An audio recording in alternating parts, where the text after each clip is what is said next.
স্ত্রী রেখে পরকীয়া প্রেম যারা করে জীবনে তারা কোনোদিন বরকত খুঁজে পাবে না এবং আরেকটা ক্ষতি তাদের মারাত্মকভাবে হবে। গোটা দুনিয়া মিলেও এই ক্ষতি থেকে সে বাঁচতে পারবে না। অনেকে রয়েছে ঘরে ভালো স্ত্রী রেখে সে বাহিরে পরকীয়া করে, স্ত্রীকে পুরাতন পুরাতন লাগে, স্ত্রী আর তার ভালো লাগে না।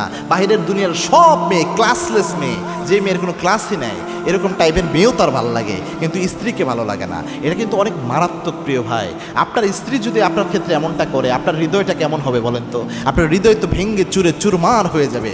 কিন্তু আপনি যখন এটা করেন, এটা কত মারাত্মক হয় এবং এটার মাধ্যমে বরকত উঠে যায়। আর আরেকটা ক্ষতি হয় যেটা আপনি কোনোভাবেই কভার করতে পারবেন না। এবং মনে রাখবেন, আল্লাহ রাব্বুল আলামিন এই সম্পর্কটার কথা যখন বলেছেন, আল্লাহ রাব্বুল আলামিন জানিয়েছেন স্বামী স্ত্রীর সম্পর্ক আমি আল্লাহ বানিয়েছি হুন্না লিবাসুল্লাকুম ওয়া আনতুম লিবাসুল্লাহুন্না। স্বামী স্ত্রীর পোশাকের মতো, স্ত্রী স্বামীর পোশাকের মতো। আবার আল্লাহ বলেছেন লিতাসকুনু ইলাইহা, স্বামী স্ত্রীর সম্পর্ক আমি আল্লাহ এই জন্য দিয়েছি যাতে একে অন্যের থেকে প্রশান্তি পায়, প্রশান্তির জন্য দিয়েছি।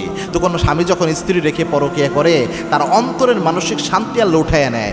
1000 নারীর সাথে সে প্রেম করলেও সে তার অন্তরে কখনো মানসিক শান্তি পাবে না, এটা গ্যারান্টি থাকে। স্ত্রীর সাথে আপনার যে মানসিক শান্তি পাওয়া যায়, এটা বাহিরে সে পাবে না।